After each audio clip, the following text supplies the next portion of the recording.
बिस्मिल्लाहिर्रहमानिर्रहीम। Dear students, अस्सलामु अलैकुम। आप सभी के लेक्चर नंबर 3 के लिए आज हम डिस्कस स्टार्ट करेंगे और ये हमारा यूनिट नंबर 2 है। जैसा कि आपको मालूम है कि लास्ट जो हमारा लेक्चर था उसमें हमने डिस्कस किया था करारदाद लाहौर को, और आज हमारा टॉपिक है क्रिप्टस मिशन। और क्रिप्टस मिशन जो कि 1942 को जो है वो पेश किया गया, इसमें विजिट किया था इंडिया का। इसको हम डिस्कस करेंगे कि ये क्या कहता है। दूसरी जंग अजीम जो कि 1939 से 1945 तक जारी रही, 1942 में हुकूमत बरतानिया ने सर स्टीफर्ड क्रिप्टस को हिंदुस्तान भेजा, जिसने तमाम सियासी पार्टियों को चंद नुकात पर मुत्तफक करने की कोशिश की, लेकिन वो नाकाम रहा। यानी कि उसमें तमाम जितनी भी पार्टियां थी उनको मुत्तफिक करना था, लेकिन वो नाकाम रहा और उस पर जो है वो किसी ने भी उसकी बात को एक्सेप्ट नहीं किया। तो उसने कुछ तजावीज़ दी थी, तजावीज़ पेश की थी। उनमें से पहली तजवीज़ थी कि जंग के बाद जो बरसगीर का ताज है वो बरतानिया के मातहत होगा, लेकिन अंदरूनी और बैरूनी मामलात में बरतानवी हुकूमत किसी तरह की दखलअंदाजी नहीं करेगी। यानी जो ताज होगा, जो हायर अथॉरिटी होगी, वो बरतानिया के पास रहेगी, लेकिन उसके अंदरूनी और बैरूनी मामलात में दखल अंदाजी नहीं दी जाएगी।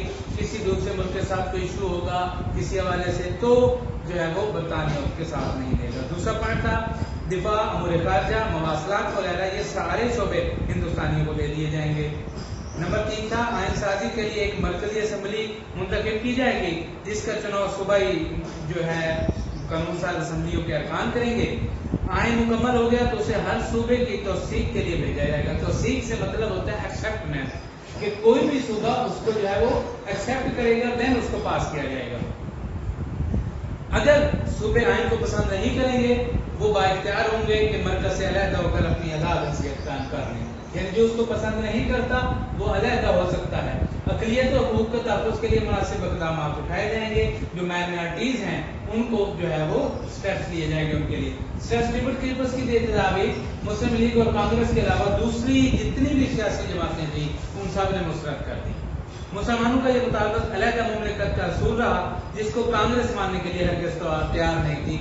जितनी भी मीटिंग्स हो रही थी, कॉन्फ्रेंसेस हो रही थी, मुआहदे हो रहे थे, मुसलमान दो चीज़ों पर अड़े हुए थे, डटे हुए थे कि हमें अलहदा कानून साजी का हक दिया जाए, हमें जुदागाना इंतखाब का हक दिया जाए, और दूसरा हमें अलग से सेपरेट एरिया दिया जाए, इलाका दिया जाए। ये दो चीजें कांग्रेस और हिंदू किसी सूरत एक्सेप्ट नहीं कर रहे थे, जिस वजह से आपने पिछले टॉपिक्स में भी आपने देखा कि एंड पे नतीजा ये निकल रहा होता था कि कांग्रेस नहीं मान रही थी, कहीं पे जो है नेहरू उसका इनकार कर रहा था, और ये इस वजह से अब जैसे ये क्रिप्टस मिशन को उसकी ये जो तजवीजें थी उन्होंने एक्सेप्ट नहीं, जिसके लिए मुसलमानों को अपनी जद्दोजहद मजीद तेज करनी पड़ी। 1945 में वीवर प्लान पेश हुआ, जिसके खिलाफ कायद-ए-आज़म चट्टान बन गए, क्योंकि वीवर प्लान हिंदुओं ने मुसलमानों के खिलाफ किया था। कायद-ए-आज़म मुस्लिम लीग को मुसलमानों की वह नुमाइंदा जमात स्थापित करने की कोशिश की, जिससे कांग्रेस मानने से इनकारी थी। इसके बाद थी शिमला कॉन्फ्रेंस और इंतखाबात। नेक्स्ट स्टेप पे क्या था कि जब 1945 में बरतानिया को इस बात का 100% यकीन हो गया कि वो जंग में फतह हासिल कर लेगा, तो वायसराय लॉर्ड रिवल ने ऐलान किया कि वायसराय की इंतजामी कौंसिल में तमाम तर हिंदुस्तानी अराकीन शामिल होंगे। ठीक है, यानी कि जितने भी कौंसिल के मेंबर्स होंगे वो हिंदू होंगे। इसमें तमाम सियासी जमातों को आबादी के तनासुर से नुमाइंदगी मिलेगी, यानी मुसलमानों और हिंदू की तादाद बराबर होगी। 1945 में इन तजावीज़ पर गौर करने के लिए शिमला के मकाम पर कॉन्फ्रेंस का इनेकाद हुआ।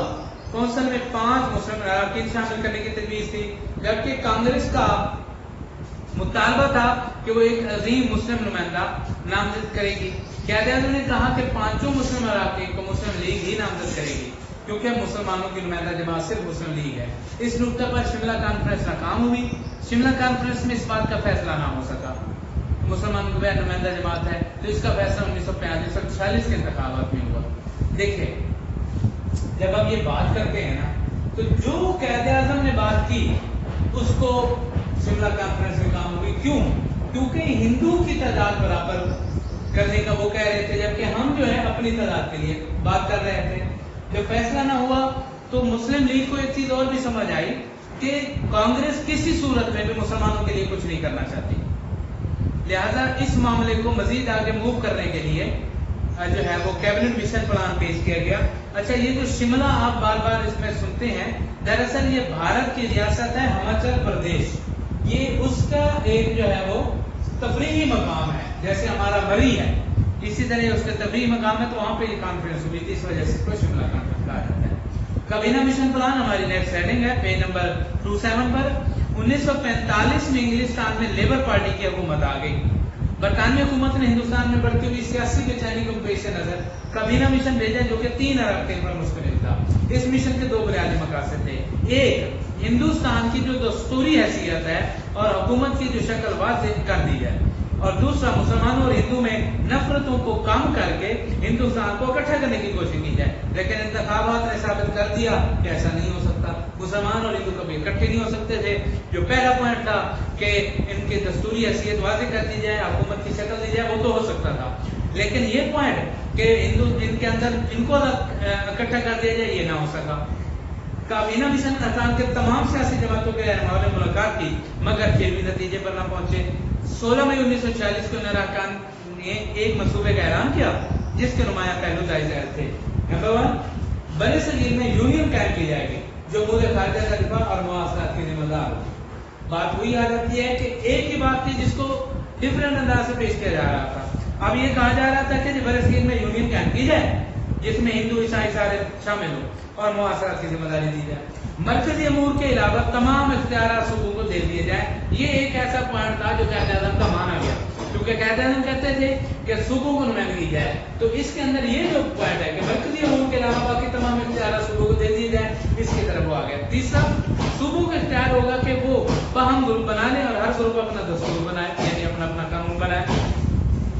ہر 10 سال بعد صوبوں کا اختیار ہوگا کہ وہ کثرت رائے سے آئین میں تبدیلی کا مطالبہ بھی کر سکیں. تو ہم جب دیکھتے ہیں ان 4 پوائنٹس کو تو یہ چیز سامنے آتی ہے کہ کیبنٹ مشن میں یہ 4 پوائنٹ مسلمانوں کے حق میں تھے. یعنی جب اگر صوبوں کو اختیارات ملتے ہیں تو اس کا مطلب ہے انہیں کچھ نہ کچھ تو کرنے کا حق مل جاتا، وہ کچھ اپنے لیے بینیفیشل کر سکتے تھے جس میں ان کو فائدہ ہوتا.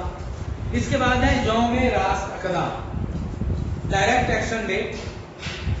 16 اگست 1946 کو مسلم لیگ نے عوامی سطح پر یوم راست اقدام منانے کا فیصلہ کیا، کیونکہ ہندو انگریزوں کے بعد برِ صغیر پر حکومت کا خواب دیکھ رہے تھے. اس روز برِ نگران حکومت کے طور پر اور ایک مستقل حکومت کے لیے حل تلاش کرنے کے لیے ٹائم دیا جاتا ہے. عبوری حکومت، ستمبر 1946 میں وائس رائے نے کانگریس کو عبوری حکومت قائم کرنے کا کہا. کانگریس کو کہ آپ حکومت قائم کریں، اور ان حالات میں مسلم لیگ نے میدان خالی چھوڑنے کے بجائے عبوری حکومت میں شامل ہونے کا ارادہ کیا اور عبوری حکومت کے لیے 5 مسلم لیگی اراکین کے نام تجویز کیے، جن میں لیاقت علی خان، آئی چندری گڑھ، سردار عبداللہ بشتر، راجہ مظفر علی خان، مظفر علی خان، اقلیتی رکن جوگندر ناتھ منڈل بھی شامل تھے. عبوری حکومت کانگریس اور مسلم لیگ کے اختلافات کی وجہ سے مؤثر انداز میں کام نہ کر پائی. ان حالات میں مسلم لیگ کا 2 قومی نظری کے بیان پر الگ وطن کا جو مطالبہ تھا حضور پکڑ گیا اور وزیر اعظم برطانیہ نے 20 فروری 1947 کو اعلان کیا کہ حکومت جون 1948 تک اقتدار منتخب نمائندوں کے حوالے کر دی جائے گی. اس طرح پاکستان کا قیام قریب سے قریب ہوتا گیا. یعنی عبوری حکومت میں کیونکہ کانگریس بھی تھی، 5 مسلمانوں کے نمائندے بھی شامل تھے، تو اس سرکولیشن میں ان دونوں کے اکٹھ چلنے سے بھی زیادہ عرصہ نہ چل سکی. اور فروری میں برطانوی وزیر اعظم نے اعلان کیا کہ 1948 میں ہم جو ہے الگ الگ اقتدار دے دیں گے. اس طرح پاکستان کی طرف ایک قدم اور معاملات بڑھے. 3 جون 1947 کا منصوبہ ہے نیکسٹ ہمارے پاس. یہ دراصل سٹیپ وائز ہم موو کر رہے ہیں کہ کیسے یہ تحریک پاکستان جو ہے وہ 1947 14 اگست تک پہنچے معاملات. یعنی ایسٹ انڈیا کمپنی سے لے کر یہ سال با سال اس میں کیا کیا موومنٹ ہوئی، کہاں کیا بات ہوئی، کس نے اختلاف کیا، کس نے اتفاق کیا، یہ ساری چیزیں یہاں تک ہم پہنچے ہیں. 3 جون 1947 کا منصوبہ 3 جون 1947 کو برصغیر کی تقسیم کا اعلان کیا گیا، جس کی روح سے اس بات کا فیصلہ کیا گیا کہ 14 اگست 1947 تک اقتدار ہندوستان کے نمائندوں کو حوالے کر دیا جائے گا. اب 3 جون 1947 منصوبے میں ایک شرط یعنی ایک کلاس یہ بھی تھی کہ پنجاب اور بنگال کو اسمبلیوں کے ہندو اور مسلمان اراکین الگ الگ اجلاس ہوں گے. یہ بھی فیصلہ کیا گیا کہ ان صوبوں کو تقسیم کر دیا جائے اور صوبوں کی حد بندی کمیشن کرے. سندھ اسمبلی कसरत रियासत सूबे के मुस्तकबिल का फैसला करेगी। सूबा सरहद और सिलहट के अवाम पाकिस्तान या भारत जिसमें चाहे शामिल हो सकते थे, उसके लिए इस्तेसवाब राय करवाई जाएगी। बलोचिस्तान का फैसला शाही जिद्दा करेगा। सिंध असम्बली में पाकिस्तान में शामिल होने का फैसला कर लिया। ये 1947 में सिंध ने जो है पाकिस्तान के साथ शामिल होने का फैसला किया। जिरगे ने फैसला करना था बलोचिस्तान का कि वो किधर शामिल होगा। सिलहट और सरहद के अवाम के लिए जो है वो उनके अवाम पे छोड़ दिया गया कि वो चाहे तो हिंदुस्तान में शामिल हो, चाहे तो पाकिस्तान में शामिल हो। इसके बाद है हमारे पास कानून आज़ादी हिंद 1947। 3 जून के मंसूबे को अमली जामा पहनाने के लिए, यानी जो बातें उसमें हुई थी कि ये कर दिया जाए, उसको अमली जामा पहनाने के लिए बरतानवी पार्लियामेंट ने 18 जुलाई 1947 को कानून आज़ादी हिंद मंजूर किया। हिंदुस्तान को 2 रियासतों पाकिस्तान और भारत में तकसीम कर दिया गया। रेड क्लिफ अवार्ड, पंजाब और बंगाल के इलाकों को तकसीम का फैसला होने लगा तो बरतानवी हुकूमत ने सर रेड क्लिफ की सरबराही में एक हालबंदी कमीशन कायम किया। पंजाब वही है जो मुतनाज़ था, आधा हमारे पास है, आधा उनके पास है। इस पंजाब और बंगाल को तकसीम करने के लिए एक कमीशन बनाया गया। हाथबंदी के लिए पाकिस्तान की तरफ से जस्टिस मोहम्मद मुनीर, जस्टिस दीन मोहम्मद, जबकि भारत के नुमाइंदे जस्टिस महरचंद महाजन और जस्टिस तेजा सिंह थे। ये सब हजरात हाई कोर्ट के जज थे और इनका काम था पंजाब को और बंगाल को तकसीम करना। बंगाल की हाथबंदी के लिए पाकिस्तान की तरफ से जस्टिस अबू सालेम मोहम्मद अकरम और एस.ए. रहमान, जबकि हिंदुस्तान की तरफ से सी.सी. यसोवास और बी.के. मुखर्जी थे। तकसीम के वक्त वायसराय और इनके अमले ने कांग्रेस से गठजोड़ करके हदबंदी का फैसला कर लिया। रेड क्लिफ को दस्तखत करने वाली मशीन के तौर पर इस्तेमाल किया गया और तकसीम में रेड क्लिफ ने पंजाब के मुस्लिम अक्सरियती इलाके भारत में शामिल कर दिए और जिससे पाकिस्तान को सतलज, ब्यास और रावी के पानी से महरूम होना पड़ा, जबकि दूसरी जानिब भारत की सरहद को कश्मीर के साथ मिला दिया, जिससे गुरदासपुर के रास्ते भारत ने कश्मीर पर कब्जा कर लिया। इससे कश्मीर का मसला पैदा हुआ और आज तक हल नहीं उसका। रेड क्लिफ की नाकद मनसूबाबंदी के बाद पाकिस्तान को कई मसाइल से दो चार होना पड़ा। बहुत सारे ऐसे सूबे हैं, अजला हैं जो उनके पंजाब में हैं लेकिन उसमें मुसलमान ज्यादा हैं। ये सिर्फ रेड क्लिफ अवार्ड की वजह से हुआ क्योंकि उसने जब हदबंदी की तो उसने हम इसको कहेंगे बेईमानी करके और जो है ना वो उसको उन इलाकों को उनकी हदूद में ऐड करके पाकिस्तान को ऐसा नुकसान पहुंचाया जो आती लम्हों तक, जब तक पाकिस्तान मौजूद है, दुनिया मौजूद है, इसका जो है वो खामियाजा भुगतना पड़ेगा। और सुबह आज़ादी हमारा आखिरी आज की हेडिंग है। आज़ादी का तस्वुर कौमों की जिंदगी में अहमियत रखता है। 14 अगस्त 1947, 27 रमजान और मुबारक को पाकिस्तान दुनिया के नक्शे पर उभरा। क़यादत मोहम्मद अली जिन्ना पाकिस्तान के पहले गवर्नर जनरल बने। यहाँ पे पाकिस्तान हमारा बन गया। हमने टॉपिक शुरू किए थे जब तो इस चीज को डिस्कस किया था। आपकी डायरी ये है कि जो आज हमने हेडिंग्स पढ़ी हैं इनको रीड करें, अंडरस्टैंड करें और इसमें से आपने 3 जून 1947 का मंसूबा लाजमी लर्न करना है और शिमला कॉन्फ्रेंस लर्न करके लिख कर मुझे व्हाट्सएप करना है। अपने मेरा व्हाट्सएप नंबर आप सबके पास मौजूद है, नहीं तो 0333 6070 910। अल्लाह हाफिज़।